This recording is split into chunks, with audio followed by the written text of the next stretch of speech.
Hello दोस्तों, स्वागत है आपका एक और नए ब्लॉग में। आज हम जा रहे हैं गोबर डालने के लिए खेतों की तरफ। और हमारे खेत हैं ऊपर पहाड़ी पे, जो कि यहाँ से वहाँ पहुँचने में 1 घंटा लगता है। तो चलिए आज हम पहाड़ की एक आम जिंदगी आपको दिखाते हैं। तो ये हम अभी गोबर लेके जा रहे हैं। ये हमारी गौशाला है। मैं उठे थे, ये हमारी गौशाला है। गौशाला का जो गोबर इकट्ठा होता है उसको हम इस छत में रख देते हैं ताकि धूप से वो सूख जाए।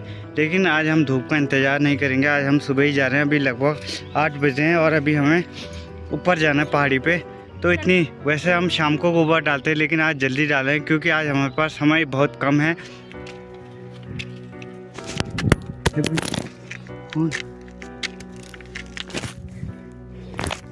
चल तो दगड़ियों, अभी हम आधा भी सफ़र तय नहीं कर पाए हैं, लेकिन थकान बहुत ज़्यादा लग रही है। और अभी हम 3 जगह पर रुक चुके हैं और शाम के टाइम गोबर डालने जाते थे, लेकिन आज अभी गोबर डालना पड़ रहा है सुबह के समय, क्योंकि अभी आज हिमांशी जी को मेला घूमने जाना है। तो हमें सारे काम दिन तक निपटा देने होंगे, क्योंकि दिन में ये लोग मेला घूमने जाएंगे और अभी ये अपनी मित्रों के साथ चटिया रही होगी कि किस टाइम पे मेला घूमने जा रहे हैं। कभी बजा घूम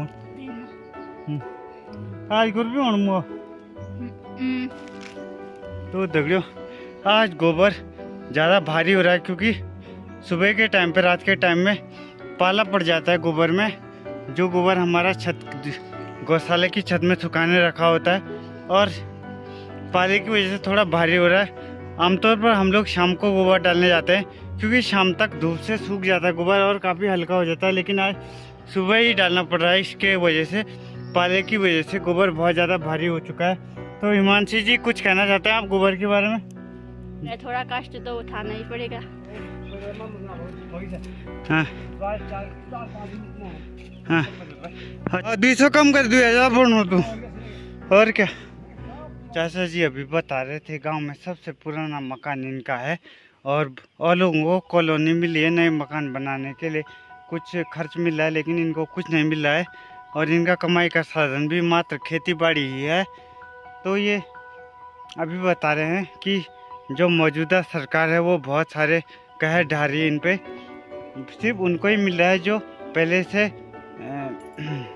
से ही संपन्न है, और जो इस हालत में है कि जिनके पास कुछ नहीं है खाने पीने के लिए, उनको कुछ नहीं मिल रहा है। तो मौजूदा सरकार से चाचा जी काफ़ी दुखी हैं। तो मैंने भी उनको एक सलाह दी कि इस बार सोच समझ के वोट देना। तो दगड़ियों, अभी हम शॉर्टकट के रास्ते से जा रहे हैं, जो कि खतरों से भरा हुआ है। और मेरा जो एक्सीडेंट हुआ था कार का, उसकी भी वर्षगांठ इसी महीने है। लगभग 24-25 को मैं खाई में गिर रहा था गाड़ी को लेकर। तो वर्षगांठ भी आने वाली है उस चीज़ की। और थोड़ा बहुत हाथ पैर ने काम करना शुरू कर दिया था, लेकिन पूरी तरह से उतना अच्छा काम नहीं कर रहे थे जितना अच्छा वो पहले करते थे। जिस एक्सरसाइज कर रहा हूँ गोबर वगैरह ले जाकर, ताकि शरीर अपनी जगह पर आ जाए। और इन रास्तों से ऊपर जाने में थोड़ा डर भी लग रहा है कि कहीं मोबाइल ना फूट जाए, क्योंकि अभी अभी रिकॉर्डिंग करते वक्त मोबाइल नीचे गिर गया था। तो अब मैं पूरे रास्ते तो आपको दिखा नहीं सकता कि कितने कठिन है, लेकिन मैं कोशिश करूँगा थोड़ा बहुत फिल्मांकन करने की। तो इस सीधी चढ़ाई को आखिरकार हमने पार कर ही दिया, और सारे खतरे टल चुके हैं। अब रास्ता ठीक है, अब डरने की कोई ज़रूरत नहीं है। और हमारे खेत भी ठीक हमारे सर के ऊपर हैं, और अब हम वहाँ पे गोबर डालेंगे। उसके बाद जंगल की तरफ चलेंगे घास वगैरह काटने के लिए। तो दगड़ियों, ये था पहाड़ी ज़िंदगी का एक आम दिन, जो कि खतरों से भरा हुआ होता है। और मेरी हालत ऐसी है कि ये डंडा लेके मुझे चलना पड़ रहा है, क्योंकि शरीर में थोड़ा बहुत असंतुलन बना हुआ है। मेरे शरीर का बायां हिस्सा क्षतिग्रस्त हो गया था, जो अभी तक अच्छे ढंग से काम नहीं कर पा रहा है, जिसकी वजह से मैं ये लकड़ी टेक के चलना पड़ता है। लेकिन अभी मैं काम पे लगा हुआ हूँ, तो जल्द ही बायां हिस्सा भी अच्छी तरह से काम करने लग जाएगा, ऐसी मुझे उम्मीद है। तो दगड़ियों यहाँ पर दिखने वाले ज़्यादातर खेतों में से कुछ खेत हमारे भी हैं और बाकी के खेत लोग छोड़ चुके हैं अपने, क्योंकि ये जगह गांव से काफ़ी दूरी पर है और यहाँ पर बंदर, लंगूर और सुअर और सर्दियों में खासकर भालू का आतंक लगा रहता है, जिसकी वजह से यहाँ पे लोग खेती करने के इच्छुक अब नहीं रहे। तो दगड़ियों ये खेत देखिए, इसमें हमें गोबर डालना है और ये जगह मुझे काफ़ी लुभाती है। यहाँ पर मैं सोच रहा था एक मकान बनाने की, क्योंकि ये जगह एकांत में है और मुझे एकांत में रहना काफ़ी पसंद है, लेकिन मेरी वाइफ को ये मंजूर नहीं, वो नहीं चाहती कि यहाँ पे मकान बने। लेकिन मैं कहता हूँ उससे कि मकान को हम सैटरडे संडे हफ्ते में एक ही दिन देखने जाएंगे और बाकी दिन यहाँ पे हम खेती बाड़ी करेंगे। लेकिन उसका कहना कुछ और है। हम मकान नहीं बनो ना किले ना ना किले क्या समस्या हम डर है हैं डरन क्या उकनता ना क्यों? यहाँ पे जैसे अगर मकान बनाएंगे तो क्या होगा? मैं डर अरे ये बोली मकान बनाएंगे डर हाँ, क्या लेगा इसको अकेली जगह पसंद नहीं है, पर एकांत वाली जगह। लेकिन मुझे काफ़ी कम रखूँ। अब ये बोली यहाँ पे डालो। तो दगड़ू देखिए लगभग इस खेत के इतने हिस्से में हमने गोबर डाल लिया और लास्ट तक डालना है, वहाँ तक जहाँ पर वो पेड़ दिखाई दे रहा है हमें। तो इसमें 2-3 दिन और लगेंगे हमें। और ऐसी चढ़ाई पर गोबर लाने में काफ़ी दिक्कतों का सामना करना पड़ता है, इसलिए ज़्यादातर लोगों ने यहाँ से अपने खेत छोड़ चुके हैं। और लेकिन मेरा कोई ऐसा प्लान नहीं है। खेती बाड़ी तो ये पुश्तैनी जो जायदाद है वो हमेशा रहनी चाहिए अपने पास, मेरा ऐसा मानना है। तो यहाँ पर हमने अपना कंडा लुढ़का दिया है।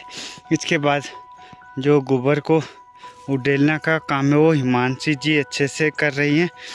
तो जानते हैं उनकी राय कि यहाँ पर हमें मकान क्यों नहीं बनाना चाहिए। हिमांशी बतो बोल क्या हम या मकान तने मकान थोड़ी जिंदगी भर थोड़े रहना मुझे या कभी हम छुट्टी में जाने हफ्ता में या दिन संडे के दिन जब बच्चा स्कूल भी जो होला तू छुट्टी वाली से तो रहे तो हम बोला शनिवार का दिन क्या दिक्कत है यहाँ?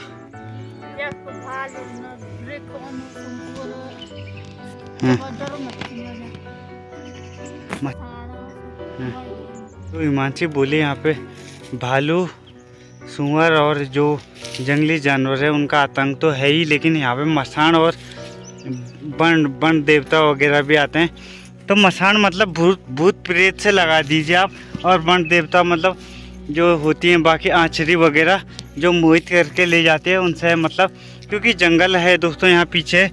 और इन चीज़ों का जो ये सुपर नेचुरल चीज़ें इनका खतरा पहाड़ी जनमानस को लगा रहता है। लेकिन मुझ में कहीं ना कहीं एक नास्तिकता का अंश अभी भी बाकी है। तो मैं इन चीज़ों को बकवास मानता हूँ। ना ही मैं भूत प्रेत में उतना विश्वास करता हूँ, ना ही देवी देवताओं में। हाँ, भगवान भोलेनाथ मेरे आराध्य ज़रूर हैं, लेकिन मैं बाकी भूत प्रेत वाली चीज़ों को एकदम बकवास मानता हूँ। लेकिन पहाड़ी जनमानस की बात ही क्या है दोस्तों, वो भूत प्रेत और इन्हीं के चक्कर में अपना समय गंवाते हैं। या तो कि वो खेती बाड़ी का काम करेंगे या देवी देवताओं की पूजा के लिए बकरे मुर्गे आदि की बलि चढ़ाने के लिए जंगलों की तरफ आते हैं। तो दगड़ियों ये है पहाड़ी जीवन का एक दिन।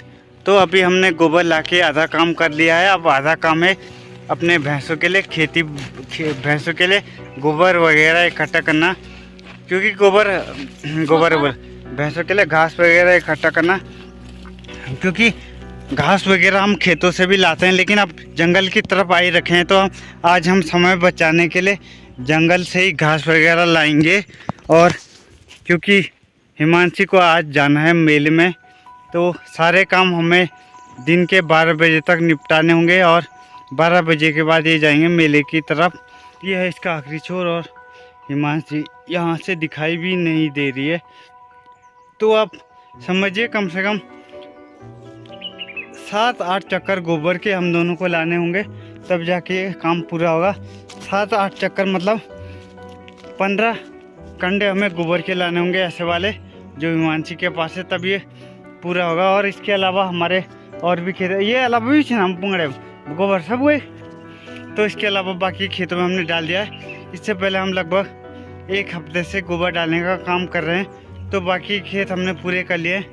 तो अब यही खेत बाकी है और आज का काम हमारा पूरा हो चुका। अब हम कक जान घास काटूँ थे हिमांशी कक, तो वहाँ जाना होगा। हिमांशी बोलिए जहाँ से हमें घास मिलेगी, तो चलते हैं घास काटने के लिए।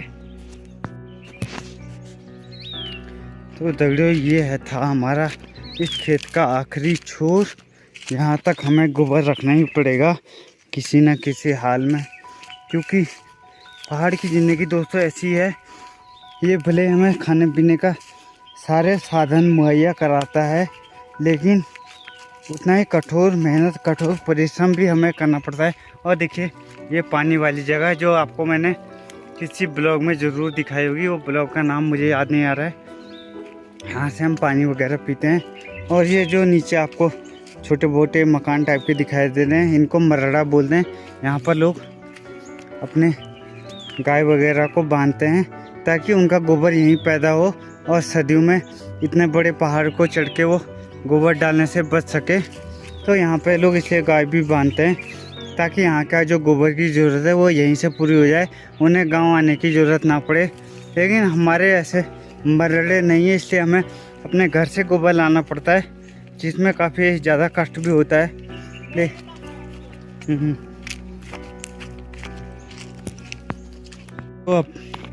तो अपने कंडे को मैं यहीं पे रख रहा हूँ, क्योंकि आगे जंगल में ले जाने में से काफ़ी दिक्कत होगी। और घास वगैरह के लिए हिमांशी के पास एक दूसरा कंडा है और साथ में हमारे पास रस्सी भी है। अगर ज़्यादा घास हुआ तो थोड़ा बहुत एक बंदा रस्सी पे ला देगा और थोड़ा बहुत इस कंडे में। तो चलिए चलते हैं जंगल की तरफ। हाँ। आपको बताया होगा कि मैंने अपना बचपन और जवानी शहरों में ही काटी, और जवानी ख़त्म होने की कगार पे मैं यहाँ पे गांव में रहने के लिए आया हूँ, पहाड़ी जीवन जीने के लिए। हालांकि यहाँ पे एडजस्ट होते हुए थोड़ा बहुत परेशानियों का सामना करना पड़ रहा है, लेकिन ये ज़िंदगी मुझे बहुत ज़्यादा पसंद है। और मैं अपनी आखिरी सांस भी यहीं पे इन खूबसूरत वादियों में लेना चाहता हूँ। इसी के लिए मैं हिमांशी से कर रहा था कि हम यहाँ एकांत वाली जगह पे एक मकान बनाएंगे। लेकिन ये जो जंगल है दोस्तों बांज के पेड़ों से भरा हुआ है, और बांज में एक फल होता है जिसे बांज फल से क्या बता रहे हिमांशी, जिसे लिक्वाल कहते हैं। और लिक्वाल रिक यानी कि रीछ यानी कि भालू को बहुत ज़्यादा पसंद है, जिसके कारण यहाँ लोग आने से डरते हैं, खासकर शाम के समय। अभी भले ही सुबह है, इस टाइम पे थोड़ा ख़तरा कम होता है, लेकिन शाम को 5 बजे के बाद इस जंगल में चहल पहल बहुत कम हो जाती है, क्योंकि ख़तरा बना रहता है। भालू के अलावा यहाँ पे सुअरों की भी बहुत ज़्यादा तबाही मचाई होती है। और सुअरों के अलावा जो महाप्राकृतिक शक्तियाँ हैं, जैसे मसान और वन देवता देवी आदि, उनसे भी लोग काफ़ी डरते हैं, जो कि एक आम बात है यहाँ पर। अगर आपको इस खूबसूरत जगह पर प्राकृतिक वादियों के बीच अपनी ज़िंदगी गुजारनी होगी, तो कुछ चीज़ों के साथ समझौता तो करना ही पड़ेगा दोस्तों।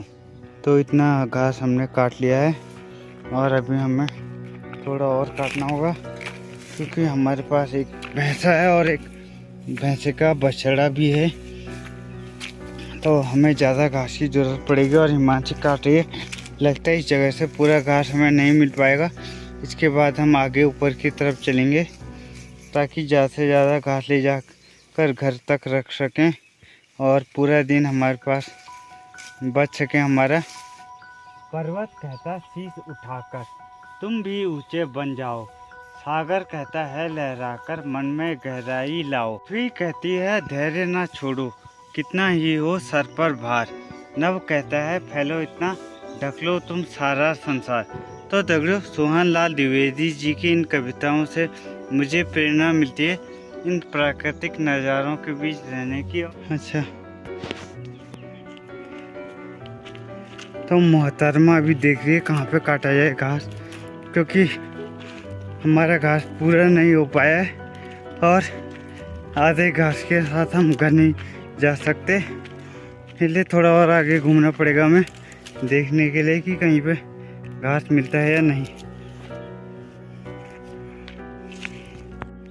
तो दगड़े ये होते पहाड़ की ज़िंदगी। यहाँ पर हमारी जो बेसिक ज़रूरतें हैं उनके लिए भी लड़ना पड़ता है, उनके लिए भी काफ़ी कष्ट उठाने पड़ते हैं, तब जाकर यहाँ पर जीवन यापन हो पाता है, क्योंकि मुफ्त में यहाँ कुछ भी नहीं मिलता।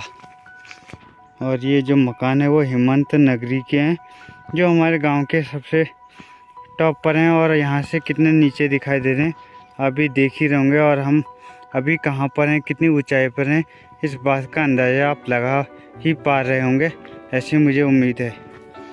तो चलिए देखते हैं क्या हमें थोड़ा बहुत घास मिल पाएगा या नहीं। अब हिमांशी बोली ऊपर देखती हूँ, क्या पता थोड़ा बहुत मिल जाए घास।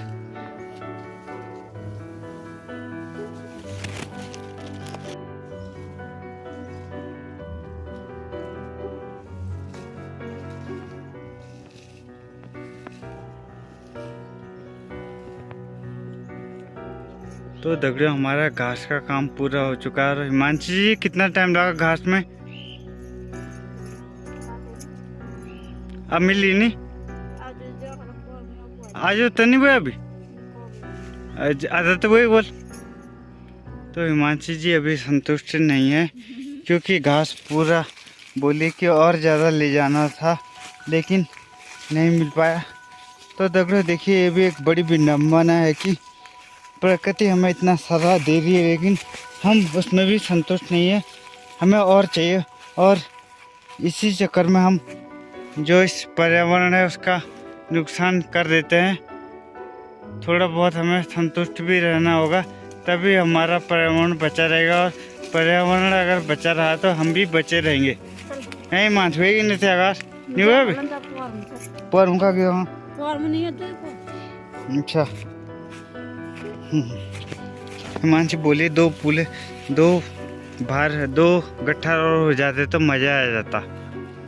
तो देखिए दोस्तों, प्रकृति हमें इतना दे रही है, लेकिन मानव यानी कि हम लोग संतुष्ट नहीं हैं, और इसी चक्कर में इसी असंतुष्टि के कारण हम प्रकृति का नाश कर रहे हैं। तो दगड़ियों अगर आप भी पहाड़ से हैं तो इस चीज़ पर गौर कीजिएगा कि हमें थोड़ा बहुत संतुष्ट रहना पड़ेगा। जितनी प्रकृति हमें दे रही है उतना प्रकृति का अगर हम विनाश ऐसे ही करेंगे तो वो दिन दूर भी नहीं जब हमारा विनाश भी हो जाएगा, हमें कुछ नहीं मिलेगा आने वाले कुछ साल में। अगर इसी तादाद से इसी क्रम से हम लोग प्रकृति का दोहन करते रहे तो दगड़ियों वैसे हमारा काम पूरा हो चुका है। भले ही हिमांशी को संतुष्टि ना मिली हो, लेकिन मुझे मिल चुकी है। और अब मैं आगे घास काटने के लिए उसे नहीं कहूँगा और ना ही उसे घास काटने दूंगा, क्योंकि जितना प्रकृति हमें दे रही है हमें उतने में ही संतुष्ट रहना होगा, ताकि आने वाली कई पीढ़ियों तक ये क्रम चलता रहे और भविष्य के पीढ़ियों के लिए भी कुछ बचा रहे इस जंगल में। तो देखिए यहाँ पर हम आ चुके हैं। यहाँ से नीचे हमारा गांव दिखाई देगा तो आपको पता चल जाएगा हम कितनी ऊंचाई पे हैं। ये रोड नीचे दिख रही होगी और उसके ठीक नीचे हमारा गांव है। और अभी हम लगभग गांव से 150-200 मीटर की ऊंचाई पर स्थित हैं, और घर जाते हुए हमें अभी आधा घंटा से लेकर 1 घंटा तक का समय लगेगा, और उसके बाद हमारा काम पूरा हो चुका है। हिमांशी भी मेले में जा सकती है, और क्योंकि उसके सारे काम पूरे हो चुके हैं और अब वो मेला एंजॉय कर सकती है अपने दोस्तों के साथ।